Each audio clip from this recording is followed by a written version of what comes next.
Bem, boa tarde a todos. Queria agradecer a professora Edith, a professora Luciana pelo convite, por ser convidada aqui hoje para apresentar e conversar com vocês. Como a Edith apresentou, a tese foi defendida há pouco mais de 2 semanas, então está bastante fresca no debate. E eu fiz questão também de trazer exatamente a apresentação que eu fiz lá na Unirio, no programa de pós-graduação em música, para poder refazer um pouco essa trajetória com vocês aqui.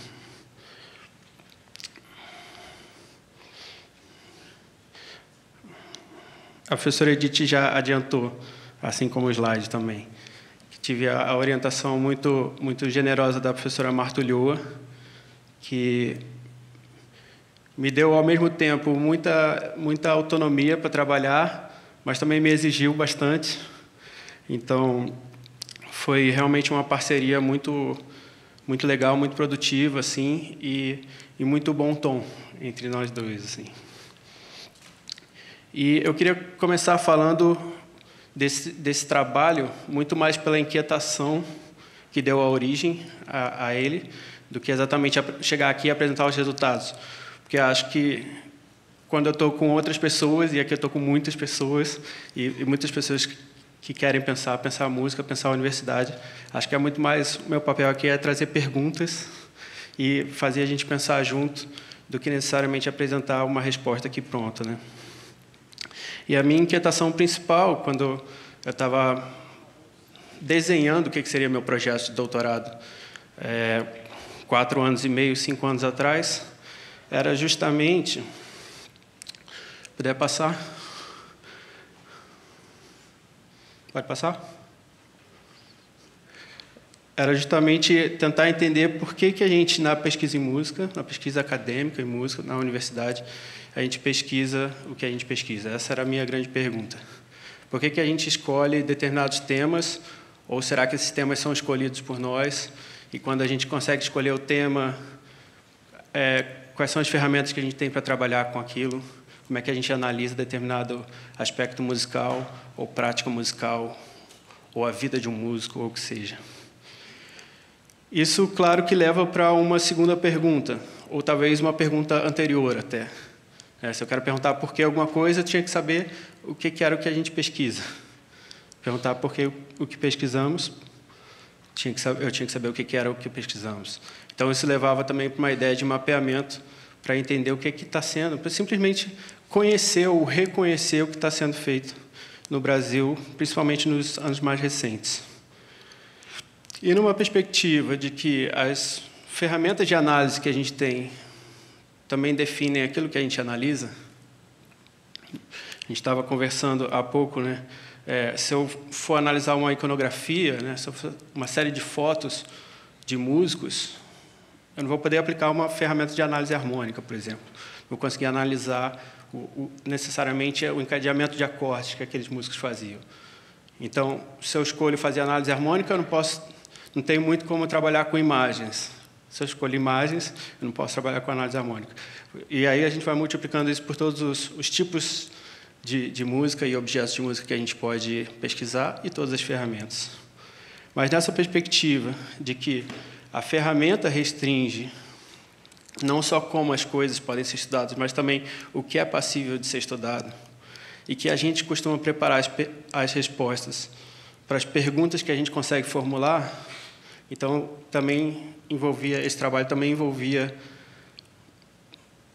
reconhecer quais são as maneiras que a gente tem para pesquisar as coisas que a gente está pesquisando.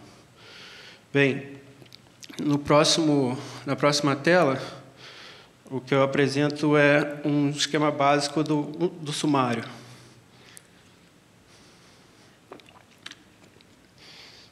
Então, a tese tem basicamente 4 capítulos, dos quais o terceiro e o quarto, como vocês podem ver pelo número de páginas, foi o que me deu mais trabalho para fazer. Mas, justamente, tentar reconhecer as coisas, saber o que pesquisamos e como pesquisamos, para daí perguntar e talvez conseguir responder por que pesquisamos o que pesquisamos.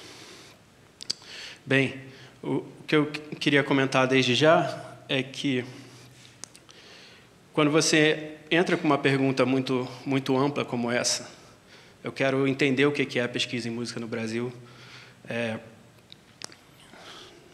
Tudo bem, você passa pelo processo seletivo, no primeiro dia, depois de aprovado, você senta e fala: o que eu faço agora? Primeira hora de trabalho, o que eu faço?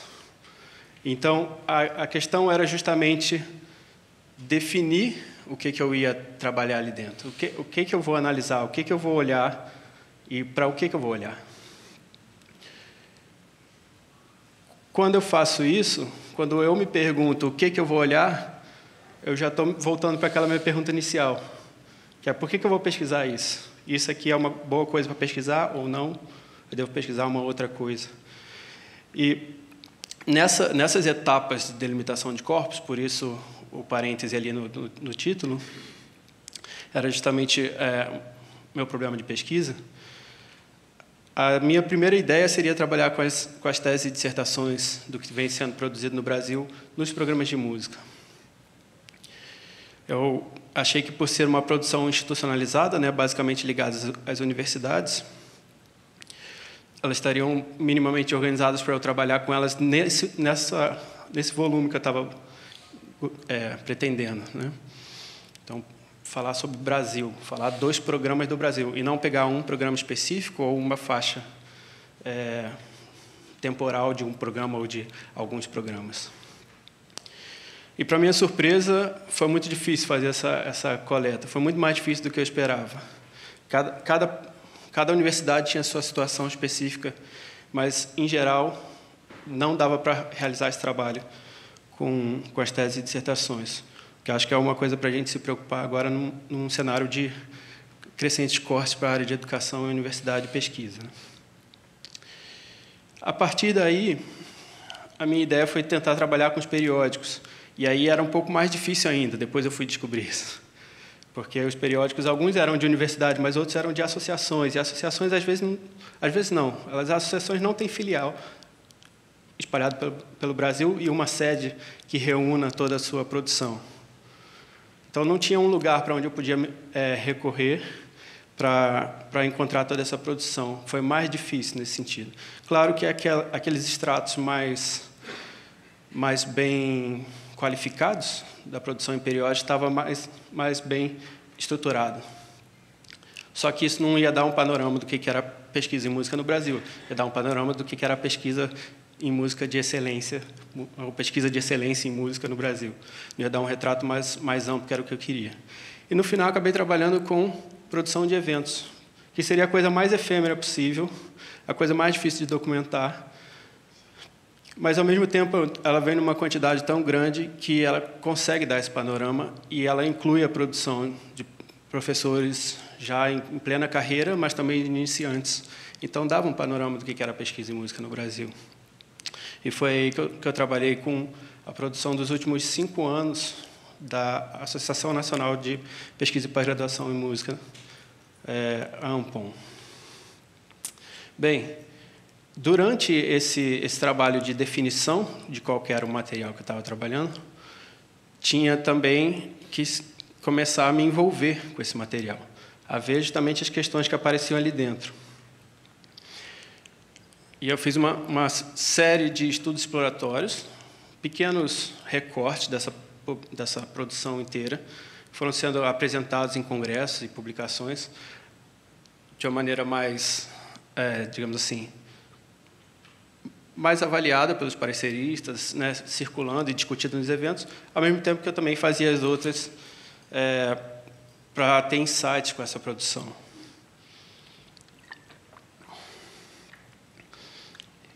Isso demandou um tempo considerável do doutorado.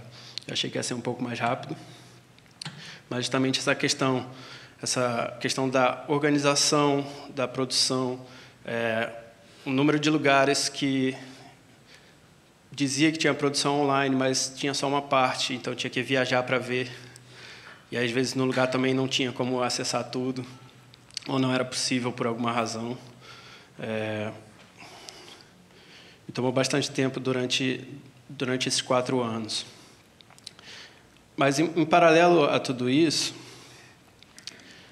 o que foi sendo delineado era uma separação grande entre aquilo que os pesquisadores faziam no seu dia a dia e aquilo que era publicado. Isso não necessariamente é ruim, mas é só para reconhecer que uma coisa é a nossa tarefa do dia a dia e outra coisa é aquilo que circula, afinal, né? Então, para poder fazer a análise que eu estava propondo, foi justamente necessário trabalhar com um conceito novo, um conceito que eu pudesse propor na tese, que desse conta de alguns aspectos que eu não conseguiria trabalhar com as ferramentas existentes, que é justamente a ideia de repertório musicológico, tema do 3º capítulo e, enfim, tema também da tese. Passando para o próximo. Então, justamente no 3º capítulo, quando apresentou uma definição de repertório musicológico, que é um conjunto de objetivos, objetos e métodos utilizados musicologicamente. O que isso quer dizer? Justamente para tentar restaurar aquela falsa divisão, se eu posso colocar assim, entre objeto e metodologia, no sentido de que quanto mais você avança na definição de um objeto ou de uma metodologia, você está também avançando na direção do outro elemento, né? Se eu defino muito meu método, minhas possibilidades de objeto vão se restringindo cada vez mais. Se eu defino muito minha ferramenta, daqui a pouco só tem 2 opções, uma opção, eu só posso analisar uma coisa. Da mesma maneira, o contrário. Se eu defino muito meu objeto, as ferramentas que vão se encaixar bem com aquele objeto vão diminuindo. Bem, quando eu falo um conjunto de objetivos, objetos e métodos, obviamente estou falando de alguma coisa que a gente possa discutir, que a gente possa reconhecer e discutir. E era justamente trabalhar com os repertórios que a gente pode ver nas publicações. É claro que existe um nível, como eu já tinha comentado, né, um nível da ação, o nível daquilo que a gente faz todo dia. Mas eu não estou acompanhando 400 pesquisadores todo dia para saber o que eles estão fazendo. Eu não estou do lado deles para falar. Então, eu tenho que me reportar de alguma maneira aquilo que está sendo publicado, aquilo que as pessoas podem compartilhar e consultar. E justamente por isso, a gente precisa pensar um pouco a relação entre o que é publicado, o que é publicável e o que é arquivável, para poder pensar quais são as ferramentas que a gente tem disponível, quais são os assuntos que a gente pode pesquisar. E aí eu estou falando de um pano de fundo que a gente pode pensar qualquer tipo de prática sonora, prática musical ou ferramenta musical que a gente queira abordar. Não necessariamente estou falando de um tipo de música ou um tipo de análise específico, mas de um pano de fundo do que permite ou incentiva ou inibe ou proíbe que determinado assunto ou ferramenta seja utilizado. Então, justamente com isso, com esse olhar voltado aos pesquisadores, né, quando eu estou falando de repertório musicológico, estou falando do trabalho do pesquisador, do musicólogo, eu tenho que repensar 2 relações. A relação dos repertórios com os cânones, ou seja, aquelas questões que sempre voltam na universidade, os assuntos que sempre voltam, as ferramentas que sempre voltam, aqueles tópicos que são considerados inescapáveis. Você vai fazer um curso numa universidade, vai ter aula daquele assunto. Se for numa outra universidade, no outro lado do Brasil, vai ter aula daquele mesmo assunto no outro canto. Quer dizer, existe alguma coisa que está fundamentando aí a presença tão grande de alguns assuntos e, ao mesmo tempo, a inibição de alguns assuntos de uma maneira tão potente. Então, acho que pode passar, e pode passar mais um também. Eu falo os 2 logo de uma vez. Justamente como esse pano de fundo, que é o que a gente normalmente chama dos cânones, né?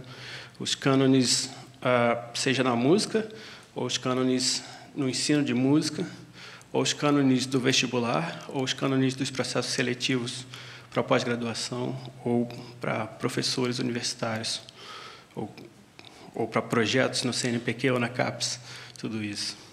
Então, a gente tem que pensar essa relação entre repertório e cânone, quais são os repertórios canônicos no Brasil, por que eles são canônicos e por que não seriam outros, e, ao mesmo tempo, pensar essa relação do cânone com os arquivos, ou seja, quando você fala que você quer um assunto novo, e aí você não tem pesquisas anteriores ou não tem livros anteriores que fundamentam ou que permitam, por exemplo, dar aquela aula ou estudar determinado assunto, a gente está fazendo uma crítica ao nosso arquivo, que a gente pode entender como a nossa biblioteca, digamos assim.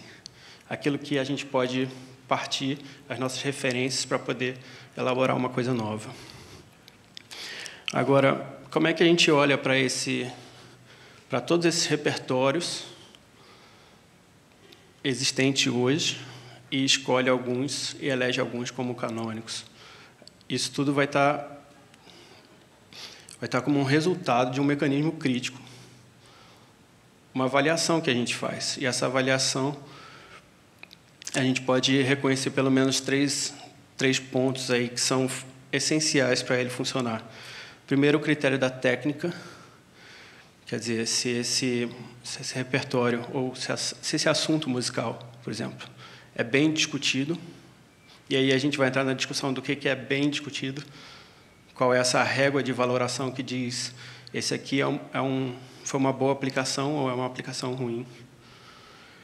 Entra no critério ideológico, o que a gente está dizendo com aquele assunto sem dizer, o que está subjacendo o discurso, e, ao mesmo tempo, o aspecto geográfico, quer dizer, tem algumas coisas que são predominantes no Brasil de uma maneira geral, mas tem algumas coisas que são predominantes na UFMG, diferente da UFPB, diferente da URGS, diferente da Unicamp, e, às vezes, a gente pode pensar isso para a universidade, ou a gente pode pensar isso para um periódico, ou a gente pode pensar isso para uma associação, e aí as associações nacionais também. E isso vai fazer a gente julgar se a gente usa aquele repertório, toca naquele assunto ou não toca naquele assunto, usa aquela ferramenta ou não usa aquela ferramenta, dependendo da aceitação num determinado local. Da mesma maneira, isso impacta nos próprios arquivos, né? Se você tem uma pesquisa que é publicada, que é aceita por uma série de pareceristas, que usam esse mecanismo crítico e dizem esse trabalho foi um trabalho bem feito, que está alinhado com o que a gente pensa de academia, aqui, ou seja, a técnica, a ideologia e a geografia. Esse texto já é um vencedor, porque ele já passou por todos esses crivos, e ele vai ser arquivado. No momento que ele é arquivado, ele está disponível para qualquer outra pessoa ler e partir como referência e aprender aquilo que já foi feito. Nesse sentido, o que está no arquivo seria um primeiro passo e o nosso seria o segundo. Numa simplificação muito pequena, muito grosseira, porque o que está no arquivo é o primeiro, o segundo, o milésimo passo, e o nosso é o milésimo primeiro. Então, tem todo um histórico, justamente, que é o que está no arquivo e aquilo que permanece no arquivo, aquilo que não é retirado dos arquivos. E aí eu estou falando dos arquivos tanto no sentido de biblioteca como no sentido do que aquilo que valida a biblioteca como tal. Bem, tudo isso que eu comentei até agora basicamente era uma conceituação. Eu estou falando de como eu estou sintetizando essas ideias em volta do termo repertório musicológico. Mas isso ainda não chegava na minha questão, que era justamente analisar a pesquisa em música no Brasil, falar o que é que está sendo feito e por que a gente está fazendo isso. Então, esse é justamente o tema do último capítulo da tese, capítulo 4. Puder passar? Pesquisa em música no Brasil. E Aí, retomando o que eu tinha comentado no início, né, a pesquisa em música no Brasil, a partir da produção da Ampom. Eu tinha que entender o que está sendo proposto com esse termo, o que é pesquisa em música no Brasil. E aí, para eu poder analisar a produção da Ampom, eu analisei o que a Ampom diz que ela quer, o que ela entende como pesquisa em música no Brasil. Então, essas diretrizes, esses aspectos normativos, prescritivos da associação, eram, digamos assim, a minha régua ou a minha lente com a qual eu ia ver a produção.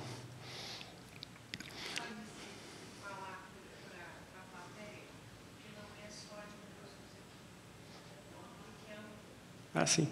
A Ampom, a Associação Nacional de Pesquisa e Pós-Graduação em Música. A nossa associação de 31 anos agora. É justamente a associação que se pretende como representativa da área como um todo. Agora...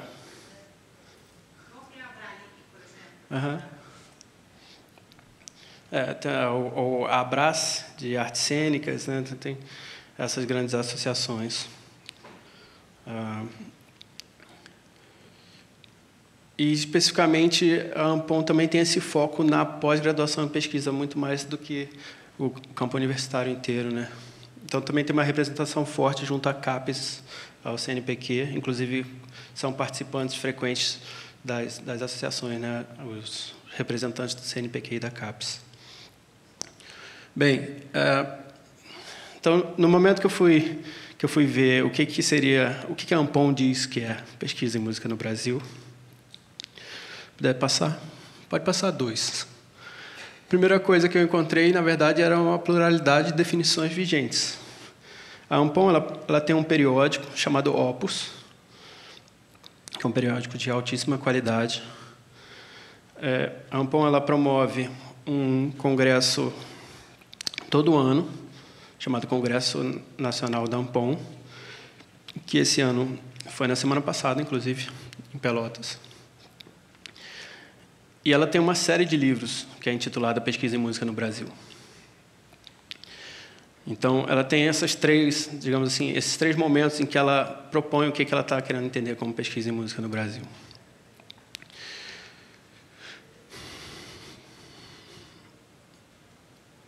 A quantidade de definições foi tão grande nesse material que ela mesma propõe, que eu tive que fazer essa segmentação, de tentar entender o que ela estava querendo dizer por pesquisa, o que ela estava querendo dizer com em música, o que ela estava querendo dizer com no Brasil.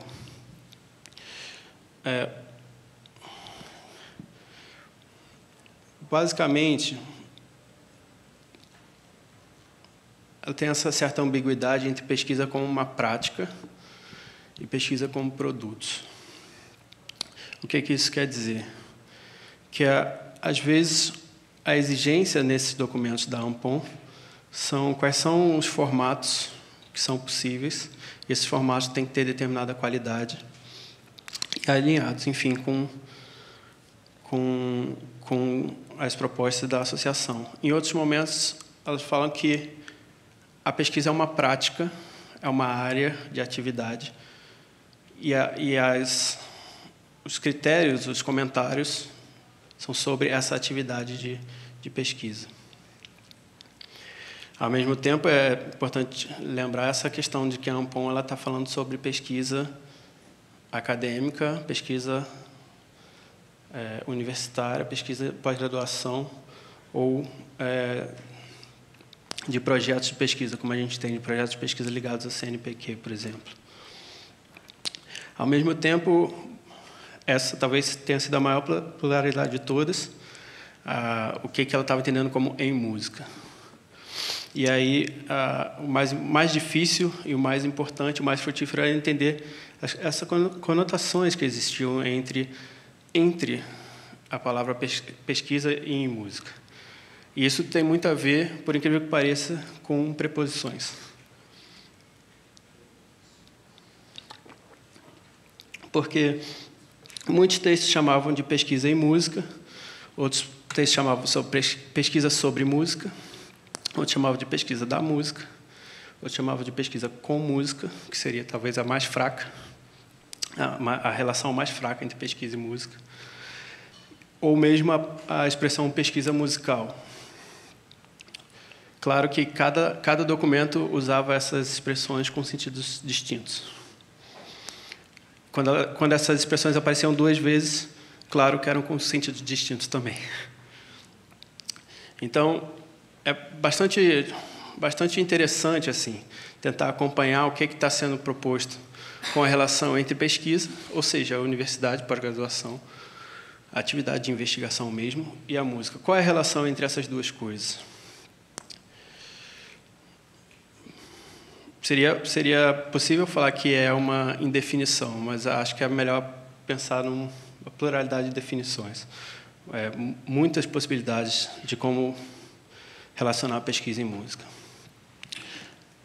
E, obviamente, o terceiro ponto, que eu achei que fosse o mais simples de todos, que era entender o que a Ampon estava querendo chamar com no Brasil, foi surpreendentemente muito frutífero também em análise. Porque às vezes tinha a ver com a questão da temática brasileira, o que já de partida é diferente de no Brasil, que a gente entende que uma pessoa no Brasil pode estudar, por exemplo, uma temática estrangeira e continuar sendo no Brasil, mas também tem essa acepção de no Brasil como temática brasileira, tem a acepção de pesquisadores brasileiros, independente de sua temática, ou literalmente geograficamente no Brasil e por aí vai. Ou talvez uma linha de pensamento, uma metodologia brasileira, se fosse o caso. É importante dizer que, se cada um desses tópicos tinha uma pluralidade de definições, então aí começa a ir para o campo da matemática e análise combinatória, né? Você escolhe uma definição de pesquisa, uma definição para a música e uma definição para no Brasil, que é completamente diferente se você pegar uma outra definição sobre pesquisa, uma outra definição sobre música e outra definição sobre no Brasil. Então, o que está nos documentos, e aí quero repetir isso, né? Os documentos normativos da associação é tudo isso ao mesmo tempo. Tudo isso é considerado pesquisa em música no Brasil.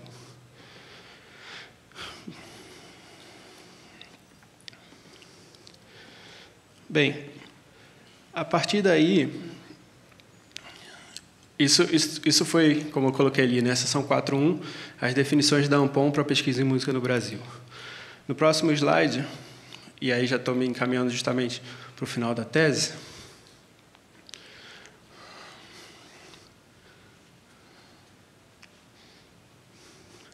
o próximo slide é justamente uma proposta de uma definição para a área atual a partir das redes de repertório musicológicos. Ou seja, não é a minha ideia com a tese não era fazer uma definição, digamos assim, para o futuro, tipo, o que deveria ser a pesquisa em música no Brasil, mas sim o que tem sido. É possível explicar como tem sido de uma maneira minimamente compartilhável, simples sem ser simplista, né? Bem, talvez a principal distinção a ser feita dentro de todas aquelas relações de pesquisa com música, sobre música, da música, o musical, seria entender a pesquisa musicológica e a pesquisa musical. E a gente, na área da música, tem discutido bastante o que seria a pesquisa artística, que é um termo que está sendo utilizado com bastante frequência. Pesquisa artística seria uma coisa mais ampla, se a gente pensasse, porque vai discutir com quem está lidando com artes plásticas, com artes cênicas. No nosso caso específico da pesquisa musical, é como a gente materializa a pesquisa artística, né? E a pesquisa musicológica é justamente essa pesquisa que discute a música, mas não por meio da música. Você não está tocando. Eu brinquei na minha defesa, não sei se era o momento de brincar, mas eu brinquei, que eu pude fazer um doutorado em música sem tocar nenhum instrumento, durante 4 anos. Então, acho que eu não fiz uma pesquisa musical, eu fiz uma pesquisa musicológica. Eu sou tranquilo com essa opção, mas acho que é interessante chamar a atenção para isso. A segunda coisa que acho que também é um dos fundamentos dessa proposta, está no próximo slide, é pensar que essas coisas são distintas, mas existe uma fluidez entre elas. Então, uma coisa que a gente está muito acostumado na universidade é com a superespecialização, né? Você tem uma área de conhecimento e aí você segmenta essa área de conhecimento em 2 ou 3 ou 4 partes, e você pega essas 4 partes e divide de novo, e aí você divide de novo, daqui a pouco só tem uma pessoa em cada área, de tanto que você subdividiu. E o que é importante é que quando toda essa forma de pensar, ela é muito fundamentada numa ideia de inclusão e exclusão, no sentido de que se eu estou numa área, eu não sou da outra. Se eu estou numa linha de pesquisa, eu não estou na outra linha de pesquisa. Essa é uma ideia que não me daria subsídios para eu explicar o que tem sido feito na área de pesquisa em música no Brasil. Pelo contrário, o que seria capaz de fundamentar a análise, que daqui a pouco eu apresento a vocês, era essa ideia de fluidez. Quer dizer, eu posso, ao mesmo tempo, estar em 2 linhas de pesquisa, ou em 3 linhas, ou ativar 4 sub-áreas de uma vez só. E não é que eu seja de uma e não seja de outras. Na verdade, eu estou ativando e acionando o conhecimento e os repertórios musicológicos de todas essas sub-áreas. Então, em vez de a gente pensar, por exemplo, que existe um conjunto de pesquisas em música e um conjunto de pesquisa em qualquer outra área de conhecimento, e aí que existe uma interseção entre elas, o que estava propondo era, se eu coloco a música de um lado, coloca uma outra disciplina de outro lado, e aí você pode simplesmente transitar nisso. Então, em algum momento da sua pesquisa você está muito próximo da música, em outro momento você está muito próximo de uma outra área, depois você equilibra ou vai mais para um lado para o outro. Isso com 2 áreas, mas a gente pode pensar isso com 3, ou com 4, ou com 5, e por aí vai. A ideia é que, se você está em uma, não necessariamente você não está na outra. Eu comentei agora sobre música e outra área de conhecimento. A gente pode falar música e história, ou música e matemática, ou música e filosofia, música e fisioterapia, qualquer outra área acadêmica que a gente conhece. Mas a gente também pode pensar isso no que a gente convencionou de chamar de música. A gente pode pensar isso dentro dos próprios programas de pós-graduação em música. Então, por favor, no próximo slide. Essas são 6 linhas, que é como o PPGM da Unirio segmenta, se segmenta. Quando a gente faz o processo seletivo lá para entrar, a gente precisa marcar a caixinha. Meu nome é tal, moro no endereço tal, e meu projeto é dessa linha aqui. Então, em vez de olhar para as linhas como 6 conjuntos de trabalho totalmente isolados, é olhar para elas como uma rede. E aí talvez eu possa lidar com questões de ensino-aprendizagem, questões de linguagem e estruturação dentro da área da música. Ou eu posso documentação histórica com processos criativos e interpretação ao mesmo tempo. Ou eu posso ativar as 6 de uma maneira equilibrada. Isso, como eu estou querendo ressaltar, isso é apenas uma formulação teórica para explicar o que já é feito. Isso não é para dizer precisamos ser assim, precisamos ou poderíamos ser assim. Isso não é um programa, isso é como já é feito hoje. As pesquisas hoje, elas podem ser mais bem explicadas, de uma maneira mais acurada, se a gente pensar como uma rede de linhas, ou uma rede de sub-áreas, ou uma rede de disciplinas. Eu queria dar um exemplo de uma análise que eu fiz, que aí realmente é na reta final da tese. Próximo slide, por favor. Quando eu reuni cerca de 900 publicações desses últimos... foi de 2013 a 2015, então agora já são 6 anos, mas nos últimos 6 anos aí da Associação Nacional. E, em suma, o que eu posso falar é que, nessa rede, as bolinhas, os nós, são exatamente as publicações São os textos que foram apresentados na Ampom. Agora, como juntar uma bolinha na outra para formar a rede? Isso foi feito através das palavras-chave das publicações.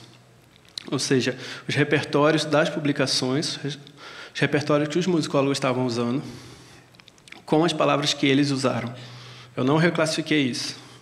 Exatamente o vocabulário que foi usado pelos pesquisadores. Quando eu montei a rede, obviamente, eu notei que tinha algumas coisas que se aproximavam mais do que outras. E aí eu comecei a ver o que eram essas aproximações. E eram temas mesmo. Não era só uma questão algorítmica de aproximação. Fazia sentido essas aproximações. E aí eu estava tentando entender como é que isso fazia sentido, só numa rede de publicações. E o que me ocorreu foi experimentar ver a relação disso com as sub-áreas. Então, por favor, na próxima. Cada publicação foi colorida com a sub-área que ela foi apresentada na Ampom. Vocês podem ver que existe, digamos assim, polos nessa rede que tem mais cores do que as outras cores. Mas, ao mesmo tempo, é muito diferente daquela relação, ou daquela falta de relação, talvez, dos discursos sobre se eu estou numa sub-área ou não estou na outra. Talvez vocês já tenham frequentado algum evento que a pessoa falou assim, eu não vou naquela sessão ali não, porque eu não entendo nada que eles dizem. Ou aquilo ali não tem nada a ver com o que eu faço. Bem, acho que isso é uma coisa complicada se a gente quer pensar o que é uma área de música, ou uma área de pesquisa, de uma maneira mais geral, mais abstrata. Então, vamos seguindo. Para as considerações e conclusões da tese. Justamente isso que eu estava comentando, né? Se a gente pode pensar a música como uma área de conhecimento e não exatamente como um aglomerado de sub-áreas que não se conversam, o que não parece ser o caso, como vocês viram na rede de publicações. Segundo ponto que eu acho que é muito importante para a gente considerar é um sufocamento da musicologia e principalmente da música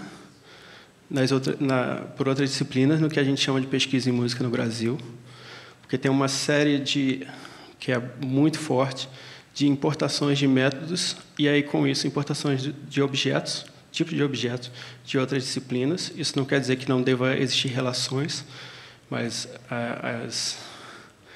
esse trânsito é muito assimétrico. E se a musicologia tem importado nesse ritmo, e, como eu coloco ali, chamar isso de um sufocamento. Ao mesmo tempo, na universidade, a musicologia sufocou a música. Como eu disse, né? Podia ficar 4 anos sem tocar instrumento, ao mesmo tempo ser titulado doutor em música. Ao mesmo tempo, de tudo isso, a gente reafirmar o arquivo, justamente aquilo que a gente se reporta para montar de uma maneira bem direta, nossos projetos de pesquisa, mas de uma maneira mais abstrata, nosso pensamento a respeito da música e da musicologia. Então, a gente repensar quais são os nossos arquivos e o que seriam nossos arquivos ideais na mente de cada um, e botar isso em discussão para justamente circular o que deve ser um arquivo de musicologia, o que deve ser um arquivo de música. E, por quarto, que é possível utilizar conceitos musicológicos e musicais para analisar mais do que apenas a música, ou seja, uma inversão daquilo que eu falei, de em vez de a gente importar o método de análise ou objeto de análise de outras disciplinas e acabar diminuindo ou minando a nossa própria área, de que a gente pode usar, e é possível usar, os nossos conceitos para poder entender muito mais do que a música, que é aquilo que a gente sempre reclama, né? Que a gente, você vai só analisar a música, vai ficar muito restrito, mas a gente pode usar isso, justamente os nossos conceitos e nossas metodologias para entender mais sobre o mundo e o humano. Bem, podemos passar para o próximo. 2 cenários futuros potenciais são questões que com certeza não puderam ser abordadas durante a tese, mas que espero um dia poder abordar com mais calma. Primeiro, os relatos mais detalhados acerca das ações musicológicas, quer dizer, um relato mais claro e mais longo sobre o que um musicólogo faz, de fato, e, por extensão, o que um músico faz, que, por incrível que pareça, isso é algo que fica muito restringido nos textos ou nos outros formatos, que é justamente o segundo tópico ali.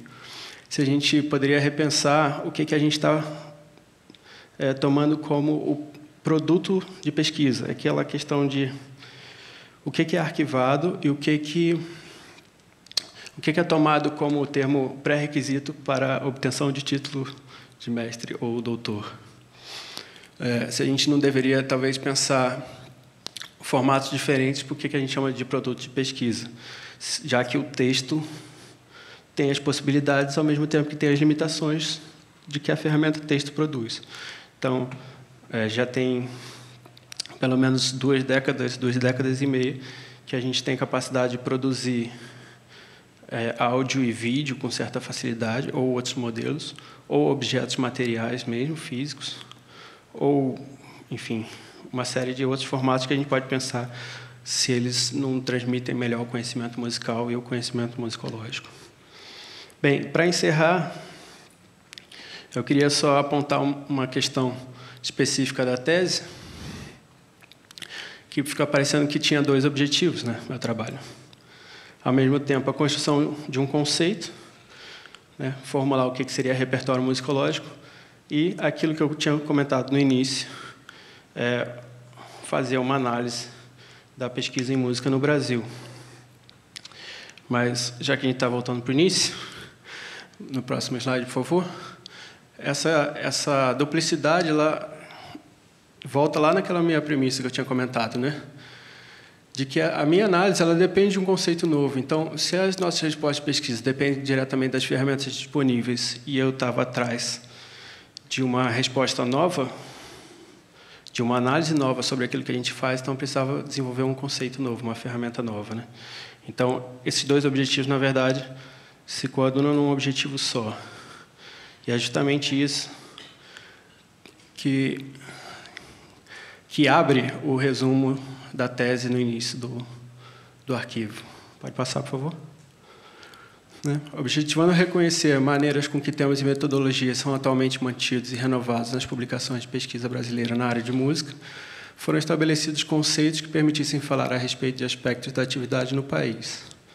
Assim, procurou-se repensar a produção musicológica arquivável por meio dos objetos e metodologias usados na área, tanto do ponto de vista empírico quanto de uma perspectiva teórica.